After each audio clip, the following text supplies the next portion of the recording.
Bonjour Victoria, Bonjour Thierry. comment ça va aujourd'hui? Très bien, sous la pluie, mais très très bien. T'as l'air tout sourire. C'est peut-être parce que l'invité qui se cache encore dans le studio te fait rire, c'est ça? Ou bien parce que tu te réjouis de l'interviewer?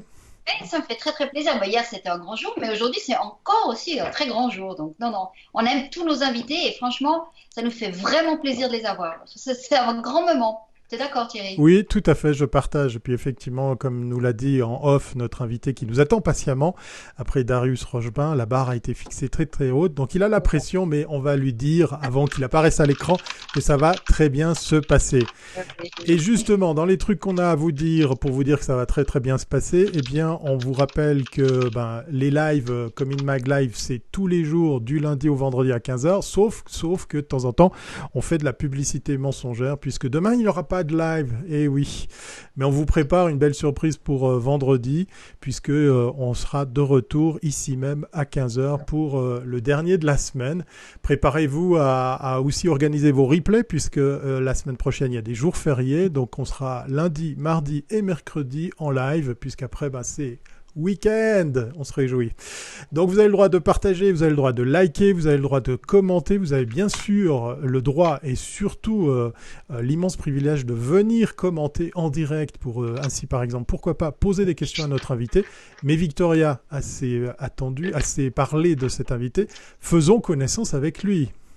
Je vais nous demander d'abord de nous saluer. Vas-y, notre ami. Adieu cette équipe. Comment ça va? Salut Biam. Vous avez dit le fondateur et le directeur de Voujout Group. Alors, mon cher Biam, est-ce que ton entreprise connaît-elle la crise? Alors, je dirais un peu comme tout le monde. C'est un peu, tout le monde connaît un peu la crise, disons, la crise. Disons, on connaît la panique du coronavirus, quoi. Donc, ce serait, à mon avis, je sais pas, je connais pas tout le monde, mais dire que ça nous a pas touché, ce serait, Alors, peut-être disons, depuis le voilà. début. Bon, toi, tu as une agence qui a été créée récemment. Enfin, Pas récemment, hein. non, c'est vrai, tu as, quoi, une dizaine d'années déjà? J'ai commencé comme indépendant en 2014, mais en effet, je suis passé en SARL en 2018. Très bien. Donc, explique-moi un petit peu comment ça s'est passé. On refait un petit peu l'historique coronavirus et comment bah, tu t'es adapté à cette situation. Dans la discussion qu'on a eue précédemment, tu m'expliquais que tu as été très très vite et tu as vraiment anticipé euh, Mhm. et tu as pris tout de suite des mesures. Donc, je te donne la parole. Explique-nous ça. Ouais, bien sûr. Bah, en fait, si je me rappelle bien, le confinement avait été annoncé, je crois, en mi-mars, un truc comme ça, 15 ou 16 mars, quelque chose. Voilà, c'est ça. Et en fait, ce qui s'est passé, c'est que, bah, en même temps, en fait, le temps que tout, justement, qu'il y ait eu ces annonces, etc. Moi, au même moment, bah, j'ai tous les clients d'un seul coup, petit à petit, qui commencent à me dire, bah, écoutez, bah, il y a plus d'intérêt de faire de la publicité parce que, bah, certains ont dû fermer déjà. Donc, bah, si c'est fermé, bah, faire de la publicité, c'est pas très utile. Et en fait, il y a un moment donné, je regarde un peu, je fais, ah, mais je garde mon petit business manager, tu sais, où tu gères tes pubs, puis je vois qu'il y a rien qui est actif. Je fais, ah ouais, mais en fait, du coup, il y a plus de clients, en fait. Et on avait des tournages vidéo aussi à faire, mais du coup, les tournages, tu peux plus les faire non plus. Et j'étais là, ok, bon, ça devient un peu délicat. Et c'est marrant parce qu'en fait, justement, je suivais, bah, tous les jours, je suivais ce qui se passait sur Internet, le Conseil fédéral, je regardais même les conférences de presse en direct pour voir ce qui se passe. Et je voyais aussi un peu sur Internet qu'il y avait toute cette problématique avec les indépendants, les employeurs, où il y a tout le monde, il y a beaucoup de gens qui étaient un peu dans le stress, dans le sens, c'est ouais, mais nous, qui va nous aider? En gros, c'est un peu la panique et tout. C'est pour ça que j'avais fait une vidéo, peut-être que vous l'avez vu. J'ai posté une vidéo sur Instagram, LinkedIn, bref, sur mes réseaux sociaux, où je partageais mon expérience, où j'ai expliqué rapidement, ben voilà, écoutez, je suis directeur d'une société, je suis malheureusement, disons malheureusement en Suisse, ben j'ai mon nom dans le registre du commerce, du coup j'ai pas le droit à la caisse de chômage, alors qu'on la paye. Et puis c'était pour justement partager mon expérience les choses qu'il fallait faire par rapport au crédit, par rapport au RHT, etc. Puis je partageais simplement mon expérience parce que c'était d'une manière pour moi de dire aux gens, si jamais on est tous dans le même bateau, quoi, donc ne paniquez pas, quoi, on a tous la même problématique. Et moi, c'est vrai que je me suis pris hyper tôt parce que j'ai eu la chance, mon fiduciaire était assez, disons, prévenant. Du coup, il nous avait envoyé un mail, voilà, il faut faire comme ça, il faut remplir le RHT de cette manière-là, c'est tel fichier qu'il faut envoyer à telle adresse. Et moi, en fait, j'avais envoyé le RHT, je l'avais envoyé avant qu'il y ait la mesure de simplification. Du coup, moi, j'avais envoyé le premier formulaire RHT qui fait 2 pages où tu dois expliquer un peu les trucs. J'envoie ça et puis et c'est pour ça qu'en fait la chance que j'ai eue c'est qu'ils ont accepté assez rapidement et que début avril bah, j'avais reçu le RHT du mois de mars en fait et c'était génial parce que je vois sur mon compte bancaire caisse de chômage virement je me dis c'est bon là je suis tranquille tu sais ce moment où tu te dis c'est Tu bon respires, tu respires. ouais, tu te dis, c'est bon, je suis dans le système, j'ai été validé, j'ai reçu, et en fait, moi, en fait, c'est vrai que j'avais une seule chose en tête, c'était juste, moi, je veux juste survivre disons, cette crise. Ça m'était égal de dire, ouais, il faut que je trouve des clients ou autre, et ça. J'étais juste, faut que je trouve une solution, juste de passer le cap, tu vois, juste mettre assez de crème, comme ça passe. Tu vois. Et dès que j'ai eu le RHT, je me suis dit, c'est bon, voilà, je vais survivre, que ça dure 2, 3, 4, 5 mois. Je me disais, c'est bon, je peux survivre le truc. Et puis, et au même moment, du coup, il y a eu le crédit relais des 10% du chiffre d'affaires qui est arrivé après coup. Et du coup, ben, j'ai aussi obtenu ça. Et voilà, d'ailleurs, ce crédit relais, il le donne à tout le monde. Hein. Et moi, j'ai des amis, ils l'ont eu en 30 minutes. Genre, ils ont envoyé le truc, ils avaient l'argent, quoi. Et c'est vrai que c'est ça, en fait, moi, de mon côté, c'était surtout ça. L'important, c'était, je voulais juste trouver une solution qui me permette de me dire, OK, c'est bon, je vais survivre au truc. Du coup, je peux réfléchir, déjà, je peux réfléchir à après. Disons, OK, comment je fais pour le après? Et juste pour terminer, ben, j'ai eu de la chance, c'est qu'après coup, au fur et à mesure des semaines, genre les 3 premières semaines, j'ai vraiment fait que de l'admin et puis ben, tous ces trucs. On va revenir sur ça. Attends, petit Ouais, à petit, on va comme ça. Thierry, tu voulais poser une question. vas-y. Oui, Ouais. justement, peut-être que pour les auditeurs, les spectateurs qui nous regardent sur Facebook, n'ont pas tous une idée précise de ce que propose ton agence, peut-être en quelques mots faire un petit peu le Ah ouais. profil de ce que tu proposes et quel type de client tu as, puisqu'effectivement là on parle de Google AdWords et tout, de vidéos. Bah, peut-être c'est l'occasion de refaire connaissance avec ton agence. Bien sûr. Ouais, alors ben moi je suis vraiment spécialisé dans tout ce qui est campagne de pub digitale, mais vraiment réseaux sociaux. Donc on fait vraiment que uniquement les pubs sur Facebook, Instagram, LinkedIn, Snapchat et puis parfois TikTok. Mais on fait pas justement, ben, comme je disais, de Google. En fait, je peux faire des publicités Google AdWords, mais je le propose pas à mes clients parce que je maîtrise pas assez, disons. Je peux le faire moi-même pour moi, mais sinon, disons, c'est trop compliqué. Pour le faire bien, faut vraiment faire que ça, tu vois. Donc nous, c'est vraiment mise en place de campagne de pub, mais 360 entre guillemets, c'est que on peut faire le texte, comme on peut créer les visuels, créer le contenu, que ça soit photo, vidéo, etc. D'ailleurs, avec lui, il nous aide beaucoup pour passer le cap. Et, euh, et en fait, on fait aussi tout ce qui est création de contenu digital. Donc, en fait, notre spécialité, disons, c'est on fait de la vidéo, on fait des photos, des illustrations et tout, vraiment création de contenu. Mais on s'est vraiment spécialisé dans le côté fun. Dans le sens, c'est que, en gros, notre marque de fabrique, c'est voilà, si vous voulez créer du contenu décalé qui n'est pas corporate, bah en fait venez chez nous quoi. Et puis limite si vous voulez des trucs corporate, bah il y a assez d'autres agences très bien calées, allez chez eux quoi. Genre Alors justement, c'est quoi les types de clients qui viennent pour cette info, pour cette pub décalée, sans forcément bah donner de nom de clients, d'annonceurs? ouais mais bah je peux donner les noms, de toute façon ils sont sur le site disons. Mais c'est vrai qu'on a fait des projets avec McDonald's où on a fait vraiment des trucs assez cool, assez marrants et puis on continue à travailler avec eux. On a fait avec la BCV. La BCV, on a fait plusieurs projets d'ailleurs, où c'était vraiment, il y avait pour les Jeux Olympiques d'hiver à Lausanne, on a fait des parodies des sports olympiques, justement, des vidéos parodiques, c'est assez drôle. Après, c'est vraiment en fait, on contacte pour amener cet aspect un peu drôle. Donc, il y a vraiment tout type de clients et, euh, et c'est assez marrant en fait. Après, c'est vrai qu'avec, disons, Vujoud Media, ben, j'ai toutes les marques parce qu'on fait aussi des tests produits.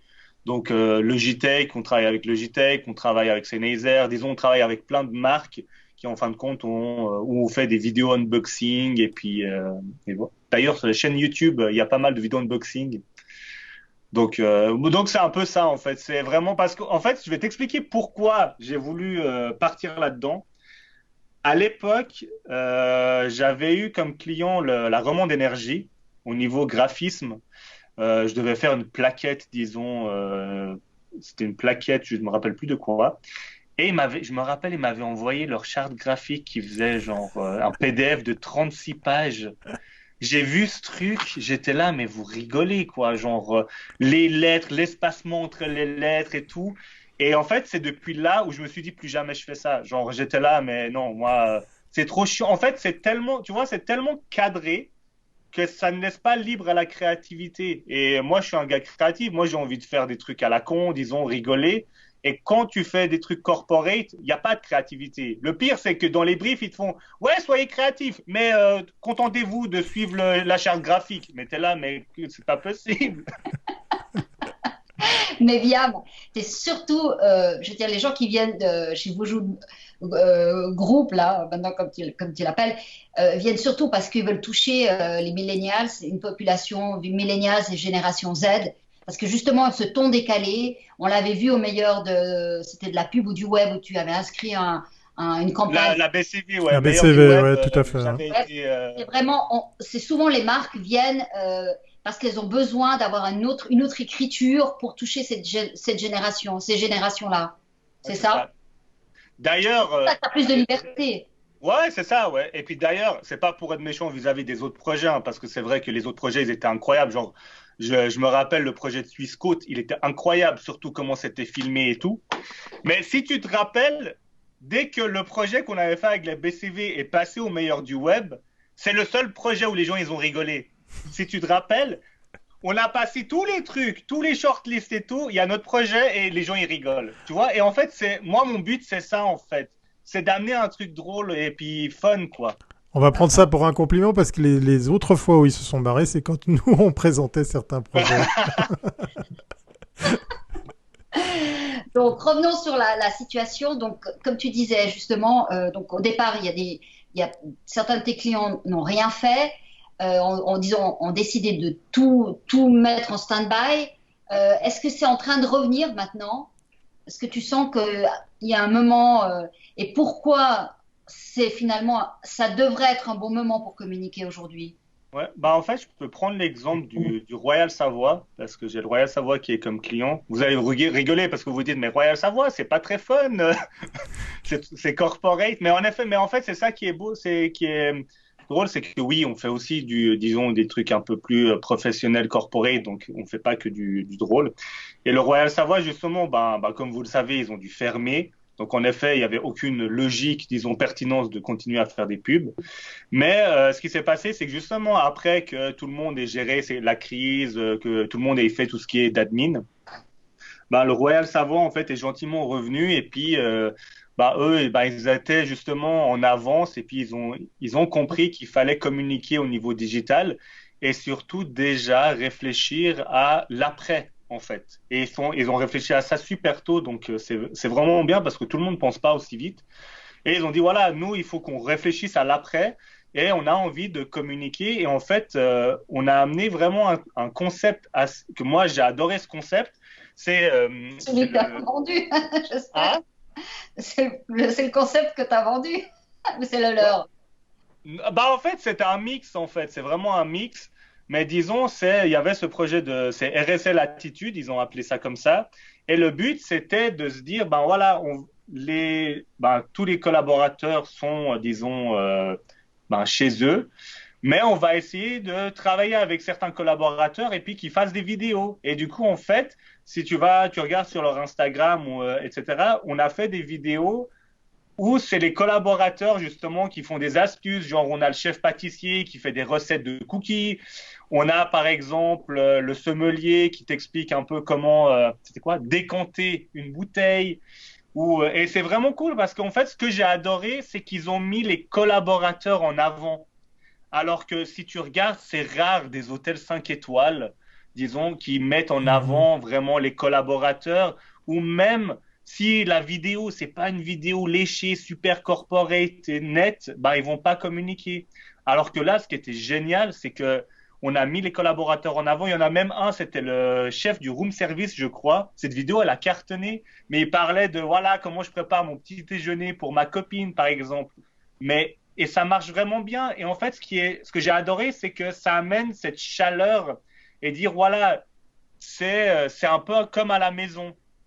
Et ça, justement, pour répondre à ta question, c'est que justement, il y a les gens qui commencent à se rendre compte de ça. Et là, vraiment, comme on parlait ensemble, c'est maintenant qu'il faut communiquer pour après. Parce que quand tout est ouvert et tout va bien, c'est déjà trop tard pour communiquer. Tu vois ce que je veux dire? Il faut C'est plus anticiper. cher, si c'est plus cher. C'est ça. Ah ouais, d'ailleurs, on parlait de ça ensemble. Je peux sauter là-dessus? Alors attends, avant de répondre, on va laisser la parole à Cécile qui pose une question. Est-ce qu'il y a un lien entre un impact sur le consommateur final et une pub dite fun? Est-ce vraiment lié? Bah, ah ouais, j'ai la question là. Est-ce qu'il y a un lien entre un impact sur le consommateur final et une pub dite fun? Bah, en fait, le truc, c'est que pour moi, je pars du principe que qu'une publicité marche, ou en tout cas quand quelque chose fonctionne, une communication fonctionne, c'est quand la personne arrive à s'identifier à la communication. Où tu as l'impression, tu te dis, ah ouais, c'est du vécu, où j'arrive à m'identifier. Et, euh, et si tu remarques, par exemple, il y a toujours par exemple, dans les séries, dans les films, ou selon les communications, on va toujours se dire, on va toujours s'identifier à une personne, dire, ah ouais, moi je suis plus lui, ou je suis plus ça. Et quand tu amènes du fun, ce que je veux dire par là, c'est que tu ne vends pas directement. Disons, c'est de la vente indirecte. Tu vas pas vraiment vendre quelque chose. C'est vraiment le fun va amener quelque chose ou une émotion, disons, positive, qui fait que tu vas voir la marque ou le produit d'une manière différente. Et si tu as de l'intérêt ou pas, bah, tu vas te renseigner sur d'autres choses de la société. Parce que tu vas te dire simplement, et surtout, là, on a vu, il y a des études qui ont été faites par rapport à la génération Y, les millennials, la génération Z, que en fait, euh, eux, ils ont une force de pouvoir où, disons, c'est eux qui décident. Il n'y a pas genre ta pub, ils s'en foutent des pubs. Et ce qui se passe, c'est que quand tu leur communiques quelque chose et qu'ils se rendent compte que tu es en train de communiquer sur quelque chose sans vouloir leur vendre quelque chose, parce que surtout c'est une génération, ils détestent ça, quand tu essaies de forcer la vente, bah en fait ça passe beaucoup mieux. Parce que justement, bah, ils sont là, ils se disent, bah en fait, le but de l'entreprise ou de la marque, c'est de me donner du plaisir. C'est tout.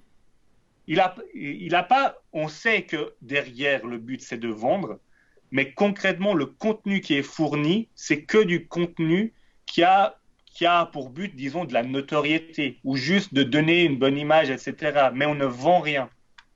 Ça, c'est mon avis. Après, Non, non, mais c'est juste, puis ça montre la marque sous un autre aspect. Mais c'est clair que ça marche sur certaines générations qui attendent, je dirais, une autre attitude de la marque. Peut-être sur d'autres, on achète quand on a une logique plus statutaire par rapport à une marque, on n'attend pas que la marque soit fun. On attend à ce que la marque, elle ait les codes du statut que tu aimerais, ouais. auquel tu veux être associé. Donc après, il y a des stratégies en chaque génération, ça c'est normal, hein. Mais je pense que pour toucher cette génération et surtout la Z, qui va être encore différente, je sais pas, toi, tu es sur TikTok, tu touches là des gens plus jeunes sur Instagram ou sur Facebook. Est-ce que tu changes aussi les stratégies pour TikTok, par exemple? C'est une autre approche? Bah, en fait, par rapport à TikTok, ce qu'il faut savoir, c'est que grâce au coronavirus, surtout, ça a beaucoup aidé. C'est que TikTok, c'est plus l'âge moyen de TikTok, c'est plus comme à l'époque où on disait ouais TikTok, c'est l'âge moyen, c'est 10 à 16 ans, disons. C'est ce qui se passe maintenant si tu regardes, il y a que des gens de 30 ans, 30 ans et Oui, plus, oui, disons. c'est la grande arrivée des trentenaires. C'est la grande arrivée. D'ailleurs, tu vois les jeunes. Qui a dansé là, comme ça. Ouais, c'est ça. Et en plus, d'ailleurs, tu vois les jeunes de TikTok qui disent, oh, vous les vieux, vous saoulez, restez sur Facebook, venez pas sur TikTok. Et si tu regardes maintenant, il y a beaucoup plus de vidéos de personnes, disons, de jeunes entre 25 et 35 ans que vraiment des jeunes, disons, de 10 à 15. Et c'est pour ça que TikTok, faut pas dire, ouais, mais TikTok, c'est pour les enfants. C'est pour les millennials alors. Et maintenant, TikTok, c'est vraiment pour les millénaires. Si tu veux toucher une personne entre 25 et 35, mais va sur TikTok. Et c'est plus comme avant. Et là, quand je dis c'est grâce au Corona, c'est parce que ce qui est passé, c'est que les gens, ils savaient pas quoi faire. Et Netflix, à un moment donné, t'as fait le tour parce que voilà, on a la licence en Suisse et puis c'est pas la licence aux États-Unis où t'as beaucoup plus de choix. À un moment donné, beaucoup de gens sont allés sur TikTok. Et TikTok, quand t'es chez toi à rien faire, c'est magnifique, hein. Ah oui, ça va vite, hein, c'est vite chronophage. Tu te retrouves à passer une demi-heure en l'espace d'un claquement de doigts. On voit pas beaucoup d'annonceurs du côté de TikTok. T'as des noms ou des styles d'annonceurs à nous partager qui osent ou qui veulent aller sur TikTok, par exemple? Alors en fait, ce qui se passe, c'est que parce que j'ai eu contact justement avec TikTok, parce que je voulais justement voir comment ça se passe pour les publicités. Il faut savoir qu'actuellement, tu ne peux pas faire de publicité directe sur TikTok. C'est pas encore actif, disons, en Suisse. Par contre, tu peux faire des publicités sur TikTok via Facebook. En fait, dans le Business Manager de Facebook, tu as Facebook, Instagram, et tu en as un qui s'appelle Audience Network. Et en fait, via Audience Network, tu auras ta pub, disons, sur des blogs, sur des sites, etc. Mais tu peux aussi avoir ta pub sur TikTok. Mais la problématique, c'est que pour nous, on ne peut pas analyser, on ne peut pas contrôler la pub parce que c'est Audience Network. Donc, tu ne sais pas, en fin de compte, si c'est sur TikTok. C'est tout mélangé, quoi. C'est ça. Moi, par exemple, là, je regarde. Disons, dernièrement, j'avais vu une pub de RAM, par exemple, la régie immobilière de RAM. Mais en fait, le truc, c'est que simplement, ils avaient coché la case Audience Network et il s'avère que leur publicité s'était retrouvée sur TikTok. Mais je suis sûr que si tu leur demandes, même eux, peut-être qu'ils sont même pas au courant qu'ils étaient sur TikTok. Tu vois ce que je veux dire? C'est ça pour le moment qui est dommage, c'est que tu ne peux pas dire je veux être que sur TikTok et tu ne peux pas avoir de data. Ça fait penser en fait aussi que le format d'annonce, le contenu, le style, le ton est pas forcément super adapté en œuvrant comme ça en fait. Non, c'est ça, c'est que parce qu'en fait ta pub elle est adaptée pour du Facebook ou normalement c'est des pubs en plus qui sont en format paysage, donc 16:9 et pas en vertical. Ouais, et TikTok c'est 9:16. Du coup ça joue plus quoi. Mais après, tu peux adapter et puis faire en sorte que ta pub soit en 9:16 sur l'audience network. Mais à nouveau, tu sais pas si c'est sur TikTok ou pas, comment c'est, tu ne peux pas analyser en fait. Donc actuellement, c'est très difficile. Donc à voir. Je reviens sur cette histoire de prix, là, de momentum pour acheter, parce que je pense que tout le monde est en train de dire n'arrêtez pas d'investir en communication, c'est le bon moment. Et c'est vrai que lorsqu'il y a moins de gens, l'espace coûte moins cher. Qu'est-ce que tu en penses? Ouais, c'est ce que je disais, j'essayais d'expliquer un peu aux gens. C'est vraiment, mais les gars, faites de la pub maintenant. Il n'y a personne qui fait de la pub. Les enchères sur Facebook, elles coûtent rien. Genre, maintenant, on peut toucher beaucoup plus de monde que disons, avec moins d'argent. C'est maintenant qu'il faut faire les pubs. En fait, c'était vraiment limite. Là, les enchères, c'était comme il y a genre 3-4 ans. En fait, là, c'était hyper rentable et c'est toujours parce que beaucoup de gens n'ont pas encore recommencé. Mais là, c'est hyper rentable de faire de la publicité sur Facebook et Instagram parce qu'en fait, il n'y a personne. Vu qu'il n'y a personne, les enchères coûtent moins cher. Du coup, tu touches plus de personnes. Genre, tu peux mettre 1 franc par jour. Tu peux toucher beaucoup plus de personnes maintenant que avant le corona. Est-ce que cette période, on a vu qu'il y a beaucoup de la transformation, je veux dire, l'usage d'outils digitaux, pour ne pas parler de transformation digitale, à chaque jour on dit qu'on ne l'utilise plus. Disons, on a fait ce gap, cette période de pandémie a permis justement d'amener, de faire changer ces usages. Est-ce que tu penses que ça va être plus facile pour toi aujourd'hui de parler avec certaines marques et de les convaincre de faire des campagnes 100% digitales? Alors le truc, c'est que même si je suis dans le digital, moi je suis contre le fait de dire on fait que du digital. Parce qu'en fait, je dis toujours, c'est pas parce que une personne, disons, achète une télé sur, disons, un smartphone sur Digitech que forcément c'est grâce à la pub online et après on va arriver dans les statistiques et dire ouais mais en fait la personne a acheté sur Digitech le smartphone, admettons. Ouais, mais peut-être que la personne a acheté sur Digitech parce qu'en fin de compte, durant sa journée métro boulot dodo, bah, il s'est réveillé, il a entendu une pub à la radio, il est passé avec sa voiture devant une affiche SGA. Quand il est arrivé au boulot, peut-être dans un magazine ou dans le journal, il a vu la pub. Finalement, à la fin, il est arrivé, je ne sais pas, chez lui le soir, il revoit encore la pub, et c'est là qu'il fait l'achat. Mais du coup, c'est pour ça que moi, je dis toujours, quand on me pose la question, ouais, mais est-ce que je devrais tout miser sur le digital? Je fais, mais non, faut faire un peu partout, parce qu'en fait, c'est l'accumulation de un peu partout qui fait que ça peut marcher. Après, le digital, je conseille le digital parce que ça coûte juste moins cher.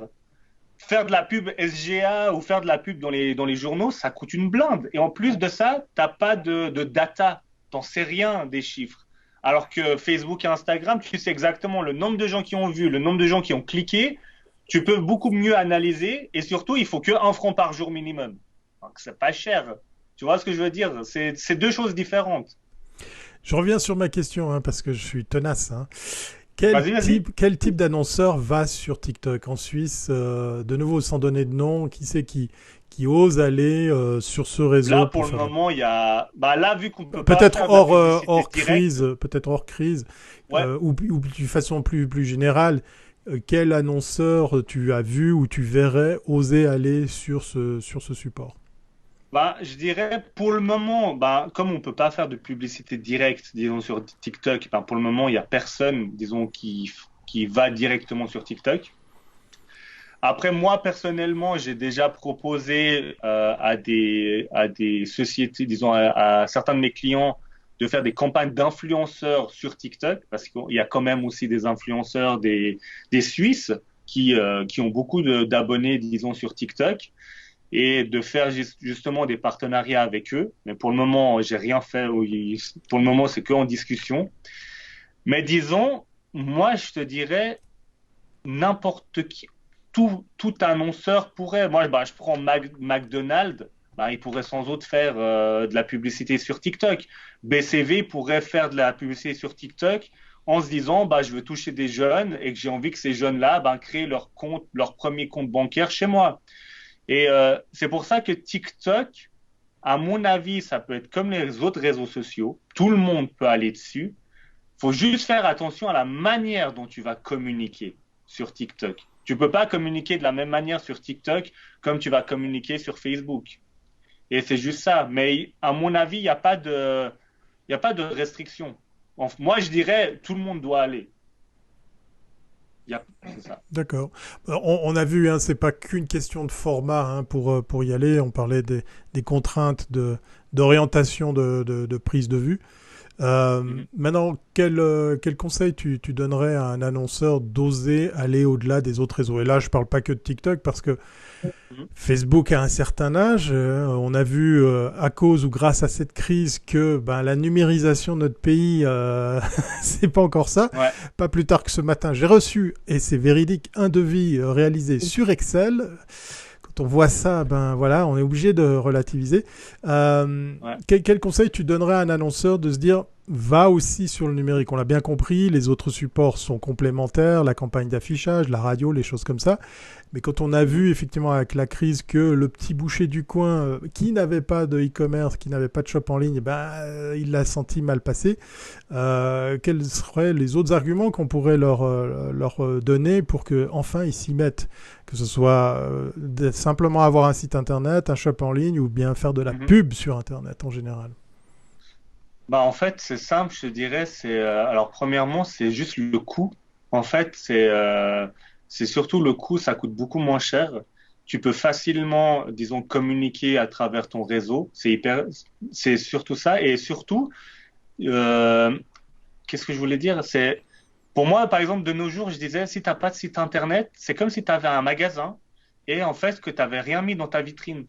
Genre, admettons, tu as acheté un commerce, parce que j'avais donné des cours à des commerçants, puis je leur disais, mais imagine, tu as un commerce, tu as acheté ton commerce, tu as une vitrine, tu n'as même pas mis ton logo sur la porte ou en haut pour dire, écoutez les gars, voilà ce que je fais. Donc, c'est pareil, en fait, de nos jours, ne pas avoir de site internet, c'est la même chose d'ailleurs dans notre génération, en tout cas pour moi. Pour moi, si tu n'as pas de site internet, c'est que tu n'existes pas, en fait. C'est triste à dire, mais si tu n'as pas de site, c'est qu'il y a un truc qui cloche. Comment tu peux pas avoir de site? Genre, tu n'as même pas une fiche Google My Business, il y a un truc qui cloche. Non, mais c'est vrai. Ah bah, De ouais. nos jours, surtout de notre génération, on va tout chercher en ligne. Dès qu'on veut une information, juste un horaire, on va aller en ligne. Et si on te trouve pas, pour nous, c'est que tu n'existes pas. Et si tu n'existes pas, comment tu veux que les gens ils viennent te voir? Et c'est vraiment ça, c'est qu'on est dans une ère où c'est pas une question de ouais, mais j'ai pas envie ou j'ai pas le temps, etc. Non, on est dans une ère où t'as pas le choix. Il n'y a pas de j'ai pas envie. Il y a un moment donné, il faut s'adapter. C'est comme ça. Et du coup, soit tu t'adaptes et tu essayes de trouver des solutions. Surtout, tous ces commerçants, ils ont bien un petit neveu, une nièce, je sais pas, des enfants ou autres qui pourraient les aider. Tu vois ce que je veux dire? C'est qu'en plus, c'est pas quelque chose qui prend énormément de Ouais, temps. ouais. Et je pense que ce qui fait peur aussi les commerçants, c'est le fait qu'ils ont l'impression que ça prend énormément de temps. Donc ouais, il faut mettre en place plein de trucs, ça prend du temps, etc. Alors que pas forcément en fait. Si c'est juste cadré au début, ça prend pas de temps et en plus de ça, ça coûte rien. Il y a pas de frais d'hébergement sur Facebook et Instagram, hein. C'est vrai. C'est vrai. D'accord, mais il faut quand même avoir un site. Enfin, bon, tu peux comprendre aussi que pour certains, c'est une façon de penser qu'ils n'ont pas. Donc, il faut avoir un site, il faut avoir une démarche e-commerce, il faut créer une communauté quand même. Ils n'en ont pas. Et puis après, il faut aller voir quand même quelqu'un qui les aide à faire un visuel. Et puis, il faut, voilà. Donc, si tu veux, c'est pas non plus, ça tombe pas du ciel. Quand on l'a Non, jamais c'est sûr, fait, ouais. quand on l'a fait, c'est pas aussi compliqué de continuer à le faire. C'est ça peut-être là le message qu'on doit donner. Mais Ouais. c'est vrai qu'il y a quand même une première marche quand même qui demande du temps et un peu d'investissement. Mais disons, c'est pas infaisable, quoi. Ouais, c'est Donc voilà, c'est important. Mais toi, donc en tant qu'entrepreneur, tu vis ta première crise. Euh, Qu'est-ce qui restera de tout ça pour toi? Quel souvenir Euh, tu garderas de cette période? Qu'est-ce qui restera de tout ça? En fait, en fait, on en a même discuté avec toi d'ailleurs. Je pense que cette crise, c'est pas, disons, ça c'est toujours un sujet que j'ai envie de parler justement des entrepreneurs justement comme tu dis. C'est que pour moi, je pense que c'est rien de méchant, hein, mais que cette crise aura, disons, un peu purgé des entrepreneurs se sont dit, ouais, moi en fait, le problème que j'ai, désolé, hein, je m'emballe un peu là, c'est que, c'est que de nos jours, le problème, c'est que l'entrepreneuriat, être entrepreneur, c'est devenu à la mode. C'est une tendance, genre, ouais, c'est cool d'être entrepreneur, d'être indépendant, viens, je vais faire un dropshipping ou je vais créer mon business et tout. Et, euh, et c'est devenu une mode, en fait. C'est une tendance, genre, tout le monde veut être entrepreneur. Mais le problème, c'est que c'est hyper chaud. C'est dur. Psychologiquement, c'est vraiment compliqué. Genre, moi, même maintenant, après 6 ans, il y a des jours, je me lève, je me dis, mais qu'est-ce que je suis en train de faire de ma vie, quoi? Mais j'aurais pas pu juste être employé dans une boîte, tranquille, et puis j'ai pas besoin d'en penser de tout ça. Et c'est vrai que, et je disais aussi parce que j'ai des potes justement qui m'ont appelé, ouais, ça va, c'est pas trop dur et tout. Puis on discutait, puis je fais, mais les gars, ça fait 6 ans que je suis entrepreneur, j'ai galéré, mais si t'es pas vraiment entrepreneur et que t'as pas galéré, tu peux pas comprendre en fait. Et j'ai des potes, c'est rien de méchant, mais j'ai des amis qui ont toujours été, disons, employés dans une boîte, etc. Ils n'arrivent pas à comprendre pourquoi je bosse 15 heures par jour. Pourquoi, genre, il y a des difficultés qu'ils n'arrivent pas à saisir. Et ce que je dis, c'est que je leur disais, mais les gars, j'ai tellement galéré pour arriver où je suis. T'as vraiment cru que c'est le corona qui va m'arrêter? Genre, c'est pas possible. Genre, T'as tellement raison, bravo. on a tellement traversé de difficultés et en plus, on traverse tellement de difficultés Oui. tous les jours. Bah, Corona, c'est une autre difficulté comme une autre et puis on s'adapte et puis on trouve une solution, quoi. Mais je trouve que c'est tellement vrai. C'est tellement vrai. Là, on est trois entrepreneurs et on prend des risques tous les jours. Ben voilà, des fois Ouais, ça va bien et des fois ça va pas du tout. Et puis on avance et puis on s'en sort comme on peut. Et puis il faut être agile. Et ça, je pense que c'est très juste. Et il faut trouver des solutions. Ben, ce live, c'en est une. ouais, Voilà. Avec voilà. Thierry, on s'était dit, ben, qu'est-ce qu'on va faire? Ben, on s'est dit, ben, on y va, on se lance. Et puis, ça nous a permis de parler avec tous ces gens. Et puis, c'est vrai que ça nous a donné plein d'énergie. Et je te remercie, Viam, parce que ça me fait très, très plaisir déjà de parler avec toi et puis que tous ceux qui ne te connaissent pas te Ouais, rencontrent, non, te c'est sûr, découvrent, ouais. parce que tu es une boule d'énergie et puis tu dis les choses très simplement, mais c'est tellement vrai, tout ce que tu as dit, que voilà. Et puis, life goes on. Et puis, j'espère que Ben ça oui, ira bien pour complètement, ouais. toi. Voilà. On Merci va te laisser beaucoup. parce que tu as un live, toi, maintenant. Hein. Ouais, Oui, j'ai un live à 4 heures, ouais. on va te libérer, Via, mais on va surtout te remercier. Hein. Effectivement, Victoria l'a très très bien fait. On le rappelle. Merci à Effectivement, vous. le monde de l'entrepreneuriat, on le devient pas. On est entrepreneur. C'est pas une mode, mais on va pas empêcher celles et ceux qui nous regardent de se lancer dans l'aventure. Ça sera le mot de la fin. Merci beaucoup. On garde en mémoire le fait qu'il faudra peut-être qu'on se reparle dans quelques mois, puisque ce rendez-vous va continuer à exister. Hein, les Comin Mag Live, ça y est, c'est parti. Je rappelle que oui, alors exceptionnellement, demain, il n'y en a pas, mais on se retrouve vendredi. Et puis, vous avez le droit de partager, vous avez le droit de revenir en deuxième semaine sur les replays. On est bientôt à 40 épisodes, rendez-vous compte.